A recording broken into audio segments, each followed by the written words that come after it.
El título que doy a esta mi charla quiere decir que San Juan de la Cruz se acerca a nosotros. Así la he titulado, ya lo habréis visto. San Juan de la Cruz se acerca a nosotros. Bueno, contándonos cosas de sí mismo y de su doble magisterio oral y de viva voz y de su magisterio escrito, poético y prosaico. O en prosa, que parece más poesía todavía. Se acerca a nosotros por esos caminos tan personales y por ese mismo camino nos tenemos que acercar nosotros a él, conociendo su vida, su biografía y cómo enseñaba a la gente de viva voz. Le gustaba mucho más a Juan de la Cruz hablar que escribir. Y escribió un poco, no digo presionado, pero sí invitado, y venga a decirle, pero comenta estas tus poesías que no entendemos bien lo que quieren decir. Y él no quería, al final cedió, y menos mal que le presionaron, y así tenemos las grandes obras escritas. Bien, los que le conocieron y trataron de cerca le llamaban en sus días varias cosas. Jilguero de Dios, bueno, por lo bien que cantaba las grandezas de Dios. Archivo divino, por lo que sabía y contenía de Dios. Sireno, nada menos, sireno encantador, por lo bien que atraía a la gente con su palabra, encandilaba de verdad a la gente hablando. Como ahora encandila, sigue encandilando a quien le lea. Santa Teresa, le llama luego el doctor místico, este es el nombre así más, por su altísima sabiduría del misterio de Dios, vamos a dejarlo así. Santa Teresa le llamaba Séneca, mi senequita, por lo sentencioso que era. Estaba ya con él, hablaban y cuando menos se lo esperaba, él abría la boca y decía, esto es así, pim, pim, pim, vale, otra cosa. Así. La santa se quedaba pasmada por cómo hablaba, cómo finalizaba unos problemas discutidos a veces. Bueno, ella dice que se enfadó alguna vez con él, pero no nos dice por qué se enfadó. Bueno, entonces, ahora yo ante todo, ¿qué dice Juan de la Cruz de sí mismo? Lo primero quiero presentar esto hablando él de sí mismo, pues creo que es él quien mejor se conocía. Eso me parece que es así. Si repasamos la primera carta del santo que aparece en el epistolario, nos encontramos con un Juan de la Cruz desanimado, medio hundido y en el ambiente en que le toca vivir en Baeza. En esta carta se confiesa desterrado y solo por Andalucía, que después que me tragó aquella ballena y me vomitó en este extraño puerto, esta ballena era la cárcel en la que había estado metido 9 meses. Nunca más merecí verla a Santa Teresa, ni a los santos de por allá. Ahora, hundido y todo, teologalmente trata de recuperarse con aquello de que Dios lo hizo bien, pues en fin, es lima el desamparo y para gran luz padecer tinieblas. Aquí tenemos ya una muestra de cómo Juan de la Cruz sabe reaccionar dentro de su bajo tono psicológico del momento. Tiene conciencia de lo que le pasa y lo confiesa abiertamente, pero sale a flote, aunque los efectos de su encarcelamiento pesan todavía sobre él, que fue una cárcel muy dura, 9 meses seguidos, y al año siguiente pues está todavía el hombre así, hundido en este sentido. En otra carta, una dirigida de Granada, Juana de Pedraza, trata de tranquilizarla en sus preocupaciones espirituales y le dice, lo mejor que tienes es no tener asidero en nada, es decir, no estar asida a nada, y le aconseja, no se asga el alma a nada, que Dios tendrá cuidado de ella.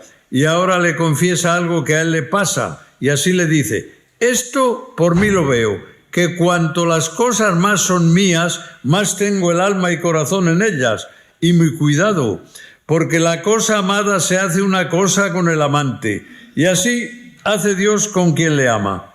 De donde no se puede olvidar aquello sin olvidarse de la propia alma, y aun de la propia alma se olvida por la amada, porque, sentencia, más vive en el amado que en sí.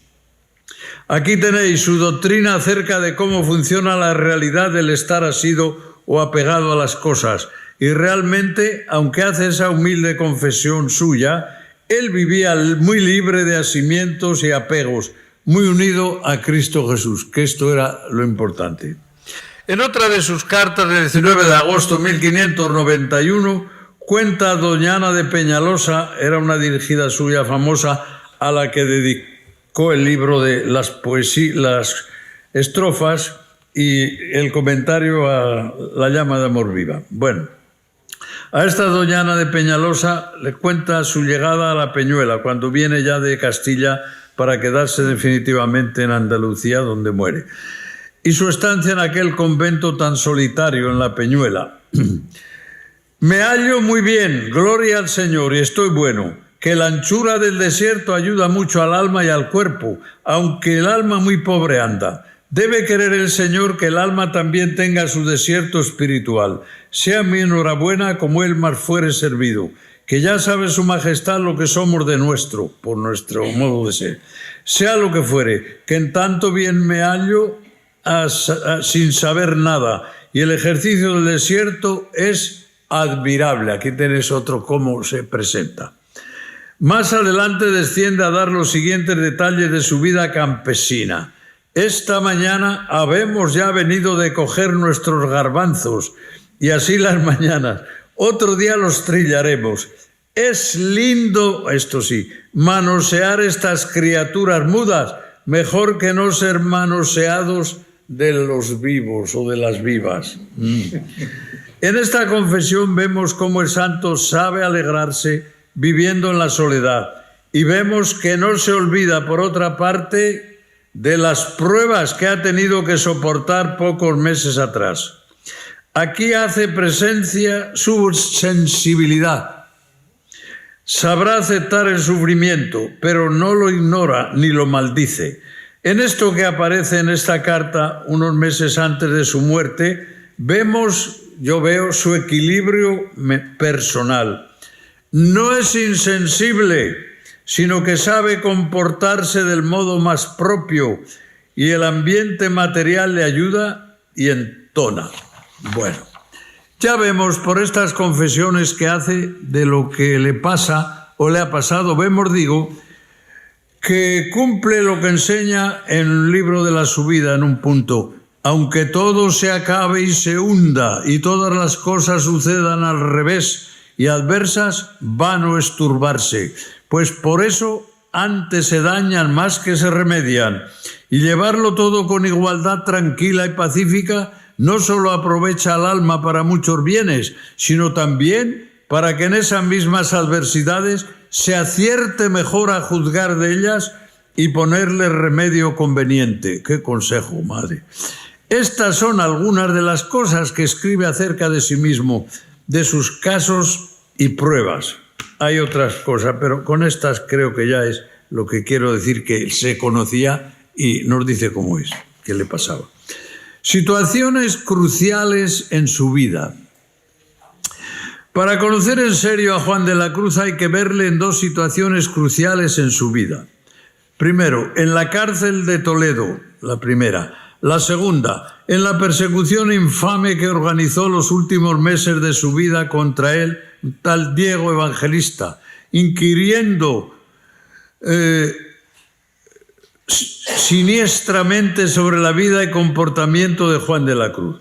En los dos casos, Juan de la Cruz se comportó como un héroe, como un santo, y ambas pruebas le sirvieron para crecer en santidad y para vivir heroicamente, ¿qué? La caridad fraterna. Ya es conocido lo que decía acerca de quienes le encarcelaron, Ellos creían que acertaban, dice él, ellos creían que acertaban y que eso es lo que tenían que hacer, meterme en la cárcel y no soltarme, que eso era lo que tenían ellos que hacer. Fijaos ya cómo enjuicia. Hace años, refiriéndome a la cárcel del Santo, escribí unas páginas que titulaba ¿Padeció San Juan de la Cruz el síndrome de Estocolmo? Ahí en ese libro de Florecillas, ahí está publicado, que luego lo he republicado más breve ahí en la biografía. Bueno, digo rápidamente esto. El síndrome de Estocolmo, ¿saben?, es una reacción psicológica en la que la víctima de un secuestro o retención en contra de su voluntad desarrolla una reacción como de complicidad y un fuerte vínculo afectivo al final con sus captores, como si no le hubieran hecho nada. Por una parte tiene sentimientos positivos hacia sus secuestradores, mientras que por otra parte muestran miedo e ira contra las autoridades policiales o quienes se encuentren en contra de sus captores. Esta es la noción sustancial. Si lo padeció el síndrome, ¿en él fue el triunfo de 1000 tentaciones o qué fue? El segundo carcelero certifica que al padre Juan de la Cruz, dice el carcelero, nunca le vi ni oí quejarse de nadie, ni culpar a los que así le ejercitaban. Y la reclusión había durado 9 meses, diciembre 1577, agosto 1578. Ya el mismo día de la fuga, que se fugó luego de la cárcel, al relatar casi sin fuerzas físicas su confinamiento a las Descalzas de Toledo, donde fue a refugiarse, excusaba fuertemente a quienes le habían tenido encarcelado. Esta actitud de disculpa o exculpación raya casi en alabanza, diciendo esto, como le había dicho a cárcel, que creían que acertaban. Nunca toleró que se hablase mal de ellos. A la cárcel llamaba con cierta nostalgia mi carcelilla y en cierta ocasión llegó a exclamar, ojalá que ahora me encerraran donde no tratara sino a solas con Dios. ¿Cómo podemos contestar a eso del síndrome de Estocolmo en la vida de Juan de la Cruz? A geógrafos tradicionales responderán acaso, no hay nada de eso. Bueno, hombre, disculpar a quienes le tuvieron preso es la expresión más pura de su santidad. Bien. Excusa y perdona como Cristo. Otros más liberales, como yo, contestaremos. Bueno, síndrome de Estocolmo, puede ser, sin falta. Después de tantos meses es casi imposible no tenerlo o desesperarse. Y pueden andar mezcladas unas cosas con otras, y todas servir de ayuda al alma que las sepa integrar debidamente. El paso del tiempo fue moderando el síndrome y dejando más lugar al afianzamiento más neto de la santidad en este hombre, que al final de sus días, al olfateo y al filo de otra persecución más irracional, dejará escrito, fijaos, no piense otra cosa, sino que todo lo ordena Dios, y a donde no hay amor, ponga amor y sacará amor. Santa Teresa también tiene esta frase, porque amor saca amor. Y Juan de la Cruz hace esta aplicación a su caso, a los que no le querían bien, algunos de estos. Dice, pongo amor y se arregla. Y en relación con la persecución otra de Diego Evangelista tenemos lo siguiente. El santo está enterado de la marcha de esta persecución contra su persona. Y a quien viene a contárselo, cuando está ya en la Peñuela y está luego ya muy enfermo en Úbeda, cuando viene la gente a contárselo, les para los pies. No tolera que se hable mal de su perseguidor. Entra alguien en su habitación medio gritando, oh padre, ¿cuánto le persigue a vuestra reverencia al padre Diego Evangelista? Y Fray Juan, con el dedo en la boca, le dice, más pena y pesadumbre me da a mí esa palabra que es otro. Martín de la Asunción, que ha corrido tantas aventuras con Fray Juan, yo le llamo el escudero de San Juan de la Cruz, va a visitarle a Úbeda. Era muy amigo de él, eran muy amigos. Sale la conversación de las investigaciones que anda haciendo el otro y Fray Juan le dice que no siente ni le dan pena las informaciones, sino las ofensas de Dios nuestro Señor. Otro día vienen a visitarle 3 o 4 religiosos de la orden y le dicen que los superiores deberían obrar con más fuerza, más justificación de lo que procedían, porque en opinión de todos los que bien sentían se le hacían justicia a San Juan. Interviene el enfermo y perseguido y les dice: rato ha que hubiera dicho que callaran vuestra reverencia, y lo he dejado por no desconsolarlos. Dejemos a los prelados de la orden, que ellos piensan que aciertan en lo que hacen. Y con esto callaron, quedándose todos edificados con su paciencia. Y quien lo refiere añade: y que esto sabe y es verdad por haberlo visto y estado yo allí presente. A quienes le escribieron insistiendo para que se quejase al vicario general y definitorio de aquellas informaciones y diese razón de sí, a todos respondía con gran serenidad: ser un gusano, y que así nadie le hacía agravio, y que a lo que su criador disponía de él, a él le tocaba abrazarlo por su amor y no otra cosa. Bueno, y escribiendo desde Úbeda a una religiosa de Segovia le decía: ame mucho a los que la contradicen y no la aman, porque en eso se engendra amor en el pecho donde no le hay, como hace Dios con nosotros, que ama para que le amemos mediante el amor que nos tiene. ¿Veis? En todos los sitios es un hombre con la sentencia lista para decírsela allí al compañero, a la monja, a quien sea. Tenía esa vocación de ayudar a los demás y de hecho, bueno, ¿cómo ayudaba? Bien, después de estos pocos datos que he dado de cómo era y lo que pensaba, pues, lo de la cárcel, sí, mira, os quiero leer este texto. Jerónimo de San José es uno que escribió la biografía del santo, unos 2 tomos así, más pequeño que este, sí. Dice, hablando de la cárcel, es que me gusta esto. Una prisión, a la cárcel de San Juan de la Cruz, dice, fue una prisión inocente. Mucha materia le da de merecer una prisión así. Lleva consigo este trabajo la calumnia, el testimonio, la infamia, el oprobio, la incomodidad, la apretura, el desconsuelo, el temor, el riesgo de la vida y cuanto mal hay, que son innumerables, se encierra en esta triste voz: prisión. Dice, esto es, piensa San Juan de la Cruz, prisionero.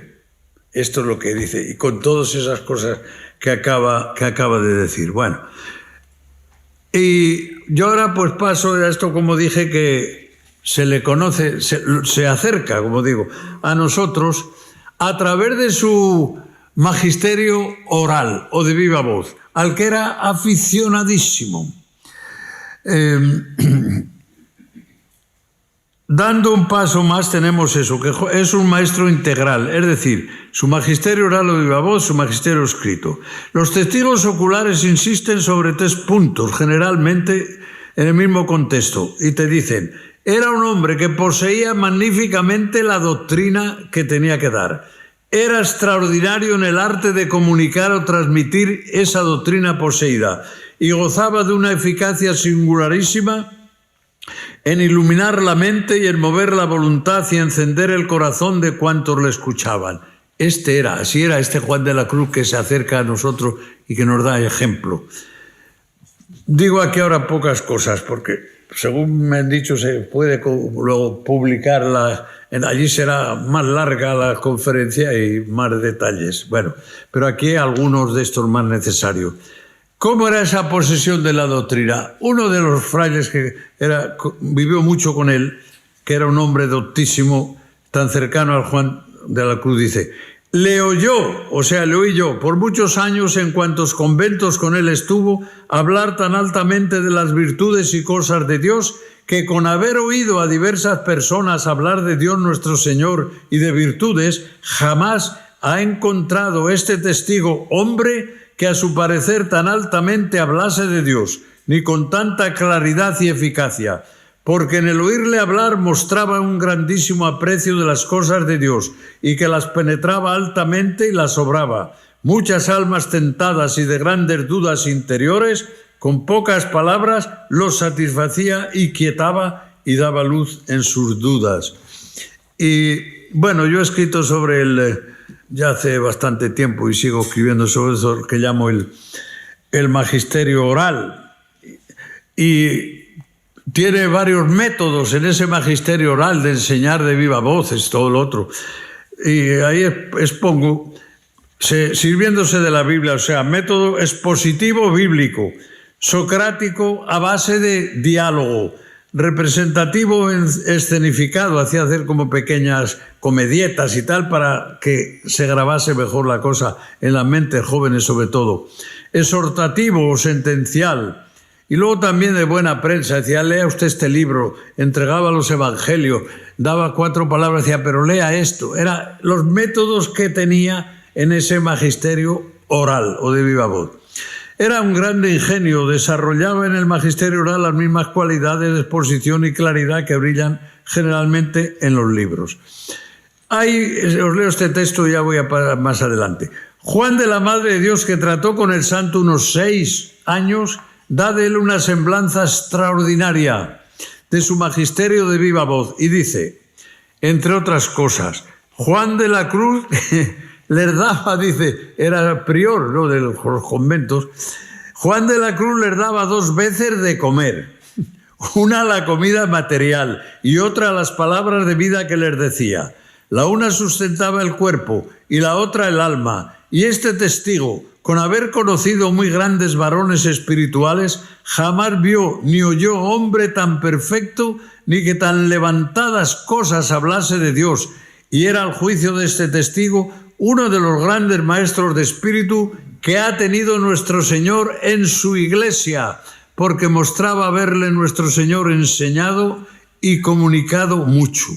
Esta doctrina tan alta y profunda se componía de ciencia y experiencia, entrambas adquirida e infusa, propia y ajena, sin olvidar esa otra componente de la santidad del maestro que se transfundía en su doctrina y era todo un estímulo. Y los oyentes pues se ocupan de decirnos cómo hasta en el convento, en lo que se llamaba segunda mesa, nosotros teníamos, había un tiempo primero en que comíamos todos, ¿no? Y luego los que habían servido a la mesa o estaban en otra ocupación comían después aparte.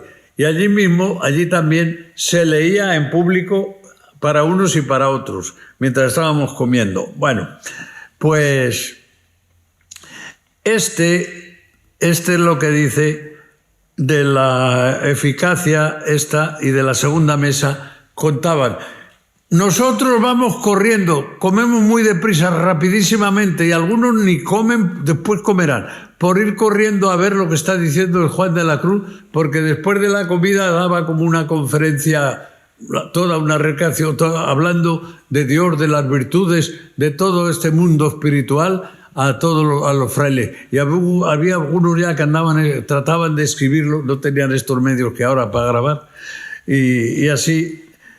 Y en definitiva, pues se me haría interminable contando casos de estos del magisterio oral. Ya lo dejo, como digo, podéis después en su día leerlo más abundantemente. Por eso el cocinero, por ejemplo, de Baeza comentaba que el padre Juan con sus palabras los alentaba a amar y servir a Dios. Y estaban tan aficionados a escucharle que después que comían los de primera mesa se juntaban con sus frailes el rato que llaman de quiete o recreación. Y los de segunda mesa, como él y otros, aunque ayunaban, dejaban de comer por oír aquel rato al dicho Santo Padre las razones tan vivas que les decía, con que quedaban consoladísimos y con grandes deseos de fervor de amar a Dios nuestro Señor. Bueno, pues esto es lo que hay, una noción que os he dado así de cómo era hablando, y que le gustaba mucho más hablar de cosa espiritual que escribir. Y fijaos que escribió luego tanto, pero esa otra querencia a hablar era superior en él. Aquí pues, se puede recordar también unos testimonios de Santa Teresa, además de los que dicen estos frailes que han estado con él.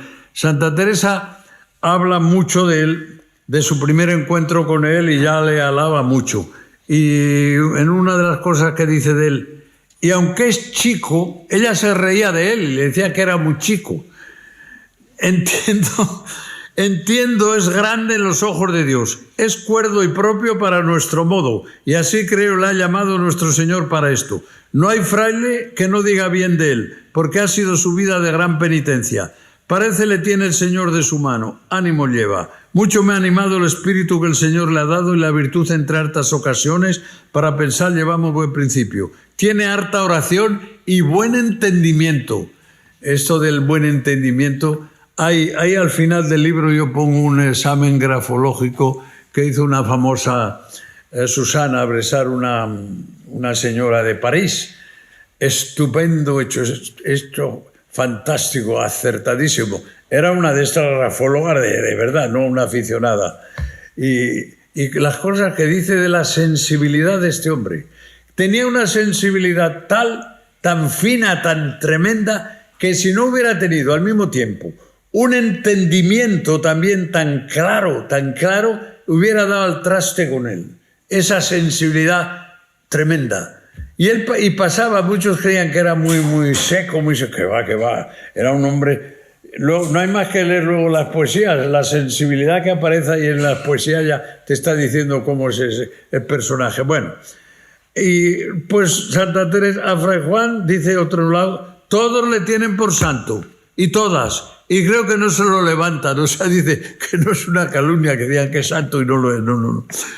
Y luego Juan de la Cruz, cuando le llamaban a él mucho santo, ¡ay, qué santo! Bueno, las señoras son más devotas, así, ¡ay, santo, un santo! No le gustaba eso, no. Y tiene un aviso que dice, no traten de imitar a ningún hombre fuera de Cristo Jesús, porque les engañará el diablo, les pondrá delante las imperfecciones de ese tipo a que usted quiere imitar, ¿y qué? Pues eso es lo que pasa. Entonces, cuando le decían que es un santo, no. Cuando le digan a usted es un santo, no se lo crea. Pues piense por ahí.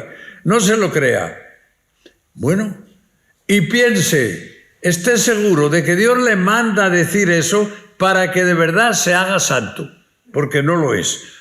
Hay que dar la sentencia de Séneca. Bueno, ya termino con esto de la santa porque me parecía también a poner como... Porque todo lo que dice de ella, de él, es del tiempo y se refiere al magisterio oral o de viva voz. Cuando ella era priora en Ávila, 72 al 74, estaba él allí de confesor y les daba charlas y todo. A las monjas las tenía muy instruidas y entonces la santa habla de ese tiempo en que el santo todavía no ha publicado, no ha escrito. Mi padre, otra cosa, ya termino. Mi padre Fray Juan de la Cruz es un hombre celestial y divino. No he hallado en toda Castilla otro como él, ni que tanto fervor en el camino del cielo. No creerá la soledad que me causa su falta. Miren que es un gran tesoro el que tienen allá en ese santo. Esto se lo decía a las monjas de Beas, escribiéndoles. Traten y comuniquen con él sus almas y verán qué aprovechadas están. Y se hallarán muy adelante en todo lo que es espíritu y perfección, porque le ha dado nuestro Señor para esto particular gracia. Estimara yo tener por acá a mi padre Fray Juan de la Cruz, que de veras lo es de mi alma, y uno de los que más provecho le hacía al comunicarle. Háganlo ellas, mis hijas, con toda llaneza, que les será de grande satisfacción, que es muy espiritual y de grandes experiencias y letra. Tiene espíritu de nuestro Señor. Bueno, pues veis aquí también cómo alaba este tipo de magisterio. Y bueno, otras personas también. Y trató con muchísima gente por este camino. Su apostolado era inmenso en todos los sitios. Era como eso que decía un jilguero y vamos a oír a ese jilguero. Era un archivo, vamos a ver ese archivo. Era alguien que atraía y acudían a él mucha gente. Y bueno, yo tengo señalado muchas personas de las que hablan luego de él, como hablaban los frailes. Pero tengo aquí una noticia de una señora que trató mucho con Juan de la Cruz, muy conocida en Segovia por su vida espiritual, a la que llamaban allí la Beata, por lo devota que era, ¿verdad? Fue mujer de muchas virtudes y a quien nuestro Señor favoreció con muchas visiones y oración particular. Y con esta iba a hablar mucho de San Juan de la Cruz, que le aclarase su vida espiritual. Y luego esto, atendía también espiritualmente a una mujercita pobre, cuyo nombre o identidad haría falta investigar con más datos históricos. Lo cuenta así la priora del convento de Segovia. A todos atendía con mucha religión, sin acepción de personas, porque aquí sabe esta testigo que trataba de cosas de oración y de su alma con una mujercita pobre, y esto por mucho tiempo y muchas horas, porque conoció ella a la mujercita, y lo mismo hacía también con todo género de personas, y se veía bien en él, no llevaba otro fin en ello más que hacerlo por dar gusto a Dios, porque muchas veces le veía esta testigo, o sea, le veía yo la que declara, padecer descomodidades de comer tarde y desacomodarse por acudir al trato y consuelo de las almas, haciendo grandes aprovechamientos y mudanzas en muchas, poniendo en ellas trato de oración y más perfección, que de esto tenía su conversación y trato, esto en seglares y religiosas, y de estos aprovechamientos en virtudes y tratos de oración vio esta testigo muchos. Bueno, aquí lo tenemos. Ahora ya pues quiero decir algo de los escritos, todavía tenemos tiempo. Pasando ahora del magisterio oral al magisterio escrito, a través del cual sigue Juan de la Cruz acercándose a nosotros, o sea, nos manda su poesía, sus comentarios, se acerca en persona con lo que tiene a mano. Lo primero que nos sorprende cronológicamente es su poesía. Aquella su poesía brotada en la oscuridad y estrechez de su cárcel en Toledo. En ella escribió, fijaos, 31 canciones de las 40 que tiene el poema del Cántico Espiritual. Es mucho, escribir 31 de 40 en una cárcel, está bien. El extraordinario poema también, a mí es que me gusta Trinitario Eucarístico, que comienza, que bien sé yo la fonte que mana y corre, aunque es de noche. Esto es una delicia, una poesía impresionante. Y luego el gran romance de 310 versos. La mitad de estos 310 versos terminan en ia, en ia. Y algunos dicen, ¡ay, qué monotonía! No, señor, es así. Y cuando habla de la anunciación de la Virgen, me acuerdo que dice, y Dios enviólo al arcángel, enviólo a una doncella que se llamaba María, ya tiene ahí Elía, de cuyo consentimiento, qué bonito, el misterio se hacía. Expone ahí, hace ver que Dios no presiona, que Dios no obliga, que Dios ofrece a la Virgen ser madre de su Hijo.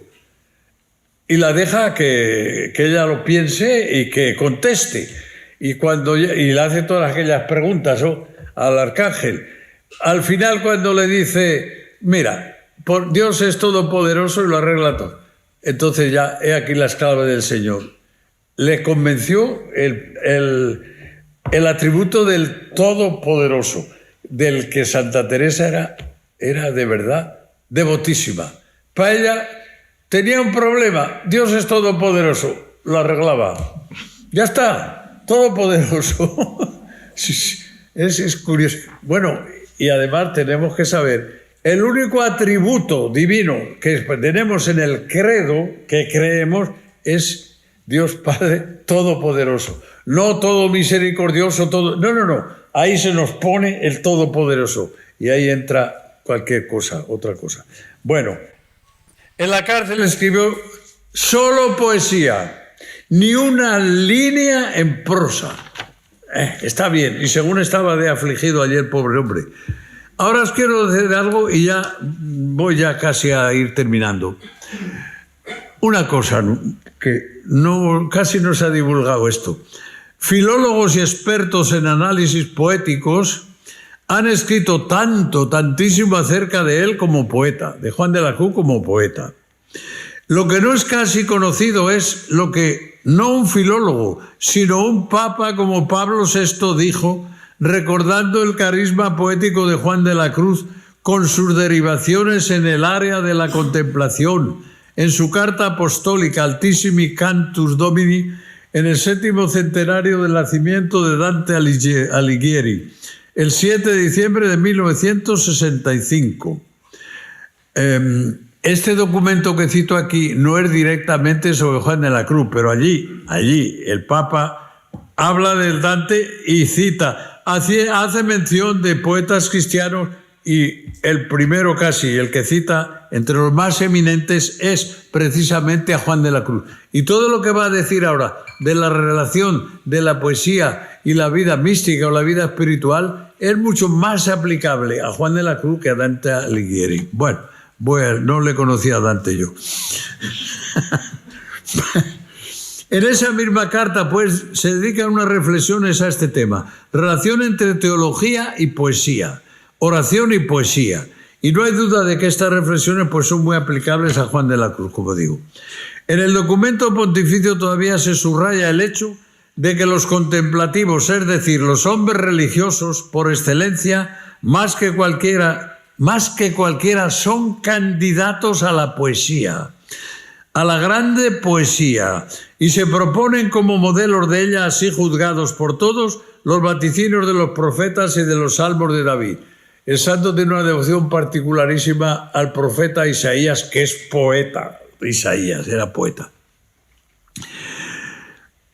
Y añade el Papa, en realidad entre los místicos y los verdaderos poetas y en general entre los cultivadores de las bellas artes, de las que la poesía es animadora y madre, existe un secreto parentesco. El don poético correspondiente en el orden natural a lo que en el orden sobrenatural es el don profético y místico. Y en ambos casos, cuando se dan esos dones, existe un proceso psicológico análogo. Ambos a dos buscan la morada más escondida del alma, la punta más alta del espíritu, el centro del corazón, donde unos sienten la presencia de Dios y los otros, los poetas, aunque no plenamente comprendida, pero sí sospechada, intuida o barruntada, la presencia de un don del autor de la belleza. Y aquí en el caso de Juan de la Cruz, pues se dan juntos el poeta y el místico, y entonces ya veis qué poeta sale. No es un versificador de esos que a lo mejor hacemos unos versos, pero con ripios. ¿Sí? Es un poeta extraordinario. Hoy se le considera, la poesía lírica, no habrá otro. En España, desde luego, no, y fuera tampoco, creo. Y es notable como, por ejemplo, en Alemania, pues, estabas allí y te llamaban para que le recitaras tú las poesías de Juan de la Cruz. No las entendían, pero la sonoridad que tienen las canciones del santo era impresionante. Y les gustaba, sin entenderlo. Y te pedían que se las recitase. Digo, bueno, ahí va eso. Bueno, ahora interesa recordar grandes obras de Juan de la Cruz. Son precisamente los comentarios a sus grandes poesías. Estaba hecho él ya por razón de sus estudios en un sitio y en otro. Todo era como por ser comentarista. En Medina, que estudiaba Humanidades, le daban textos de Cicerón y tenían que comentarlos los muchachos. En filosofía, a comentar a textos de Aristóteles. En teología, a Santo Tomás. Era como un estilo de enseñanza. Y esto el santo lo cumplió perfectamente consigo mismo luego. Pues ahora dice, voy a comentar yo mis poesías. Y así hizo sus poesías. Hay la monja que luego le copió todos estos que dije que compuso en la cárcel, sacó él un cuadernillo, y menos mal que no se perdió ese cuadernillo, y le mandaron que copiara. Y copiaba Magdalena del Espíritu Santo. Y ya estaba la pobre, que no entendía algunas palabras de estas de los poemas. Y va un día y le dice, Padre nuestro, Padre nuestro. ¿Esta palabra qué significa? Pues hija, esto quiere decir esto, esto y esto. Ah, bueno. Y dice, ¿y esas palabras cómo hacía? ¿Quién se las daba o se las daba a alguien? Y dice, el santo se rió, se sonrió. No se reía estrepitosamente, pero siempre se estaba sonriendo. Bueno, y le dijo, hija, me las daba Dios. Esas palabras que tú dices que dicen tanto, me las daba Dios y otras me las buscaba yo, y otras me las tenía yo que buscar. Bueno, pues luego, como digo, la base de las grandes obras es la poesía, su poesía. Entonces, para leerle y entender, hay que entrar un poco con alma de poeta, que si no algunas cosas no sabemos llegar al fondo de lo que quiere decir. Ahora digo 4 cositas sobre otras, pero años después ya de estas poesías, o años no, sí unos pocos años, escribe ya cosas más sencillas, lo que se llama, y en las ediciones tenemos dichos de luz, amor y discreción, que son sentencias cortitas, preciosas, preciosas. Os leo el prólogo y hago un comentario terminado. Veréis qué prólogo. También, oh Dios y deleite mío, en estos dichos de luz y amor de ti, se quiso mi alma emplear por amor de ti, porque ya que yo, teniendo la lengua de ellos, no tengo la obra y virtud de ellos, que es con lo que, Señor mío, te agradas, más que con el lenguaje y sabiduría de ellos, otras personas provocadas por ellos, por ventura aprovechen en tu servicio y amor en que yo falto, y tenga mi alma en que se consolar de que haya sido ocasión que lo que falta en ella halles en otras. Vaya un pensamiento. Ya tengo aquí un comentario leve o ligerito a este primer párrafo. Juan de la Cruz tiene la conciencia clara de que el Señor le ha concedido el don de saber proferir dichos de luz, amor y discreción. Tiene la lengua, dice, de tales dichos, pero siente que no tiene la obra y virtud de ellos, es decir, tiene imperfecciones y pecados. En esta situación no quiere, aquí está la cosa, no quiere tener doble responsabilidad, es decir, no quiere silenciar esos dichos, esa doctrina que se le da, con los que puede ayudar a las personas, y la otra responsabilidad de no tener las virtudes que corresponderían a ese don. Y a continuación sigue hablando con el Señor y le dice: amas tú, Señor, la discreción, amas la luz, amas el amor sobre las demás operaciones del alma. Por eso, estos dichos serán de discreción para el caminar, de luz para el camino y de amor en el caminar. ¿Y cómo quiere entonces que sean estos dichos? Quédese pues lejos la retórica del mundo, quédese las parlerías y elocuencia seca de la humana sabiduría flaca e ingeniosa de que tú nunca gustas, y hablemos palabras al corazón bañadas en dulzor y amor de que tú bien gustas, quitando por ventura delante ofendículos y obstáculos y tropiezos a muchas almas que tropiezan no sabiendo, y no sabiendo van errando, pensando que aciertan en lo que es seguir a tu dulcísimo Hijo, nuestro Señor Jesucristo, y hacerse semejantes a Él en vida, condiciones y virtudes, y en la forma de la desnudez y pureza de su espíritu. Mardala tú, Padre de misericordia, porque sin ti no se hará nada. Creo que esto que dice aquí, este prólogo y esa confesión que hace, la tiene siempre en la mente, en su mente, porque nunca se creyó que era santo. Un santo no cree que es santo. Cuando lo crea, ojo, decía aquel uno de que se pronunciaba de no sé, porque a mí en humildad no me gana nadie. Bueno, vaya un santo. Soltó ese petardo. A mí en humildad no me gana nadie. Bueno, ya te hemos ganado. Bueno, la conciencia tan clara que tiene, que Dios le ha dado esa cualidad, pues le lleva a la obligación de escribir, porque dice, esto me lo ha dado para que yo lo reparta, no es mío, para que yo lo reparta. Y además, y luego vaya tratando de adquirir las virtudes. Y creo que escribe prácticamente todos los libros con esa conciencia. Y lo dice a veces, no escribo esto porque yo crea que sé todo y tal, no, porque quiero ayudar a quien lo necesite, con mi doctrina, con mis enseñanzas, con lo que Dios me da. Eso es siempre amor fraterno, querer repartir sabiduría. Esto es lo que era este hombre, así era.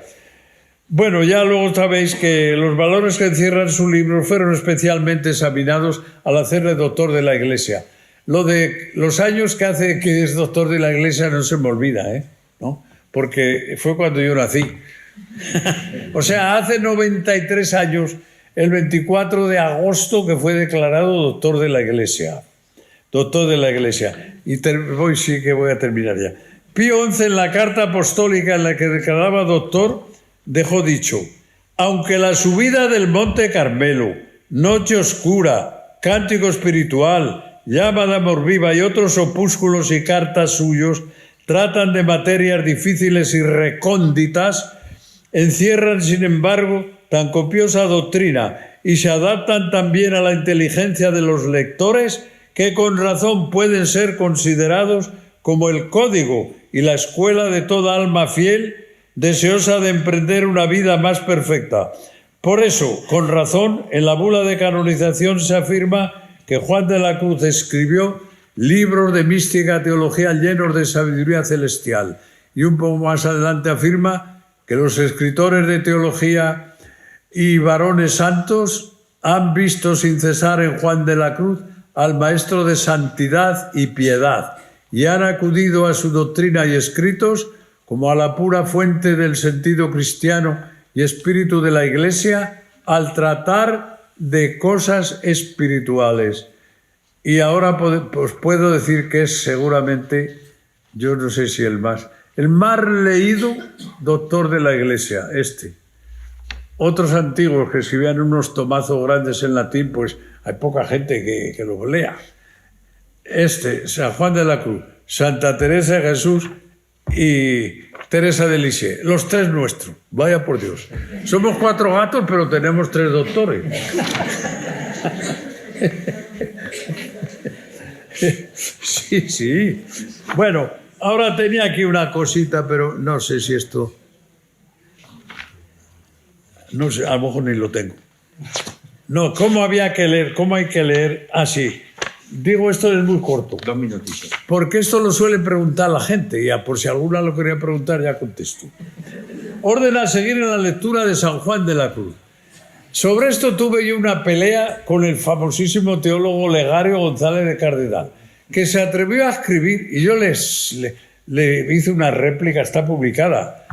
Ponía discusión amistosa por no perder la amistad con él, con Olegario, y le di un poco de leña. Decía, no se puede leer ni entender el libro de la subida del Monte Carmelo sin leer el cántico antes. Digo, oiga, pero tú has leído la subida. Capítulo 22 del libro segundo de la subida. Es el capítulo en que más y mejor habla de Cristo Jesús. Pues hombre, eso lo buscas tú en el cántico para leer la subida. Dice que no la puedes entender si no lees ante el otro. No, lee esto y verás. Cuando allí dice que Cristo Jesús es la palabra, la única palabra del Padre que nos la dio en su Hijo. Ahí, en ese capítulo largo, es para mí casi el mejor capítulo de todo San Juan de la Cruz. Bueno, entonces yo, pues luego tuve que escribir algo de esto. Se me pide una palabra acerca del orden con que hay que leer los escritos sanjuanistas. Yo digo sencillamente, en mi opinión, el mejor camino en la lectura de las obras de San Juan de la Cruz es seguir el orden cronológico, lo que podamos. Con esto se pueden obtener todas las ventajas. La cuestión está así. Buena parte de las primicias literarias de Juan de la Cruz son poesías. Mística, teología, también, luego la sabiduría celestial, todo.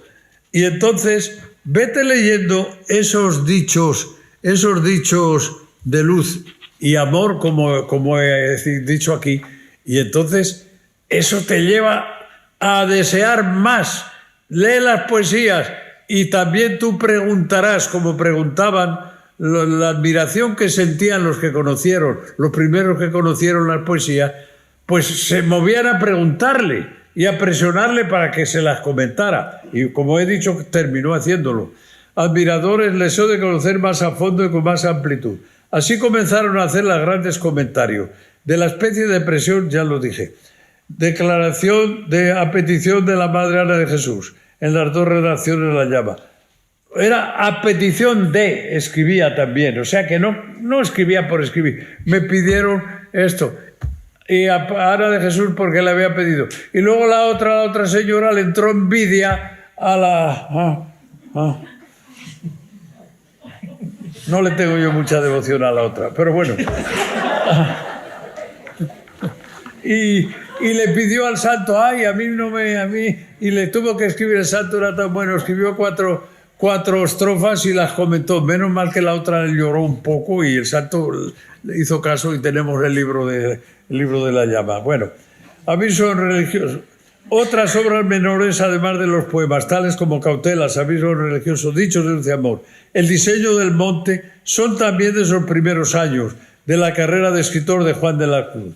La lectura de estos escritos cortos no cansará a ningún lector que tenga algo de interés. Porque algunos dicen, es que me metí a leer la subida y yo me perdí por allí enseguida y no entiendo nada. Esto es, hombre, durísimo, el capítulo 13, no hay quien lo aguante. Digo, no seas bruto, hombre, no seas bruto. Contando con esos datos de la cronología, pues yo ya en mi edición cambié un poco el orden de cómo se estaban publicando. Puse por este orden del santo poesías, dichos de luz y amor, cautelas, 4 avisos a un religioso, el monte de la perfección y ahora subida noche, cántico, llama. Y las cartas las puse al final como más personales, así allí al final.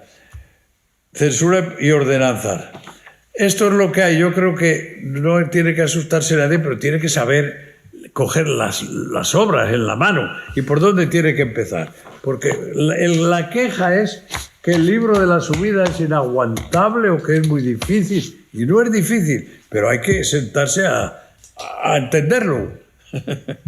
Bueno, hermanos, pues muchas gracias por la paciencia y que San Juan de la Cruz nos lleve por los caminos del Señor, que eran los que él le enseñaba a recorrer, y nada más.